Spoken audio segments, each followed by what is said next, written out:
कहानी के पहले भाग में आपने देखा कि कैसे रति की शादी एक ऐसे घर में हो जाती है जहां उसकी सास सौतेली होती है और वो पूरे घर वालों को अपने इशारों पर नचाती है। रति छत से सूखे कपड़े उतार कर ले जा रही थी कि तभी उसकी नजर लक्ष्मी पर पड़ती है, जो किसी तरह चोरी से सुनील की अलमारी खोलने की कोशिश कर रही होती है। अरे, ये माँ जी को क्या हो गया? चोरों जैसे क्यों आप मेरी अलमारी खोल रही हैं माँ जी? आपको क्या चाहिए मुझे बताइए। अरे वाह, क्या चाहिए मुझे बताइए। अरे मैं इस घर की मालकिन हूँ, पूरा घर मेरे इशारों पर नाचता है और तुम्हें बताऊं कि मुझे क्या चाहिए? हट यहाँ से। और वो उसे जोर से धक्का देती है। जैसे ही लक्ष्मी रति को धक्का देती है, उसके सर पर चोट लग जाती है और वो बेहोश होकर गिर जाती है। रति के आसपास पूरा परिवार खड़ा रहता है। डॉक्टर जैसे ही उसे देखकर जाता है, रति को होश आता है। अरे बेटा, तुम दूर क्यों खड़े हो? मेरे पास आओ, मैं तुम्हारी माँ हूँ, कमला। रति के मुंह से लक्ष्मी सारंग की माँ का नाम सुनती है तो हैरान सी रह जाती है। क्या बोला रति बहू? चुप कर डायन, तूने मेरे पति और बेटे का हाल बेहाल कर दिया। अब तू मेरी बहू को भी गुलाम बनाना चाहती है? रुक, अभी मजा चखाती हूँ। ये कहकर जैसे उसे पकड़ने की कोशिश करती है, लक्ष्मी वहाँ से भाग जाती है। लक्ष्मी के जाने के बाद रति अपने ससुर और पति की तरफ देखकर मुस्कुरा देती है। दोनों समझ जाते हैं कि ये रति की चाल है।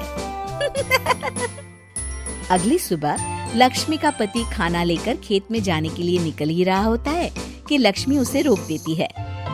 अरे कहाँ चल दिए खाना लेकर? आज घर का काम कौन करेगा? तभी पीछे से रति आ जाती है और जोर से चिल्लाती है। कौन इनको काम पर जाने से रोक रहा है? मैं अभी उसे मजा चखाती हूँ। जैसे ही रति लक्ष्मी की तरफ बढ़ती है, लक्ष्मी घबरा जाती है। मैं तो मजाक कर रही थी बहन। आखिर मैं कौन होती हूँ रोकने वाली? मैं तो बस ये पूछ रही थी कि घर का काम कौन करेगा। कौन क्या? तू करेगी। चल उठा झाड़ू और शुरू हो जा। लक्ष्मी पूरे घर में झाड़ू पोछा लगा रही होती है कि अचानक सामने सारंग खड़ा हो जाता है। अच्छा माँ, मैं काम पर जा रहा हूँ। रति के मामा की फैक्ट्री है, मैं वहाँ आज से मैनेजर के तौर पर काम करूँगा। सैलरी भी अच्छी है। अरे सारंग, तुझे क्या जरूरत पड़ गई काम करने की? और बेटा तू बाहर काम करेगा तो इस बड़े से घर को मैं कैसे संभालूंगी? अभी तो पूरा काम बाकी पड़ा है। तभी वहाँ रति आ जाती है। अरे बेटा सारंग, जा, नौकरी पे जा रहा है ना, जा। और हाँ, आते वक्त घर के लिए सब्जियां ले आना। ये लक्ष्मी बैठी बैठी मोटी हो रही है, जरा काम भी तो कर ले। सारंग के जाने के बाद, अच्छा लक्ष्मी, सुन जरा यहाँ। लक्ष्मी अपनी बहू रति को सारंग की पहली माँ जो मर गई है वो समझकर उसके पास जाती है। अरे बहन, ऐसा क्या हो गया जो तुम्हें वापस आना पड़ा? मैं तो बड़े ही प्यार से इस परिवार को चला रही थी। प्यार से तो मैं बहुत साल से तुझे मजा चखाना चाहती थी, लेकिन किसी औरत का शरीर मुझे नहीं मिल रहा था प्रवेश करने के लिए। अब से ना मैं बहू के शरीर में रहूंगी।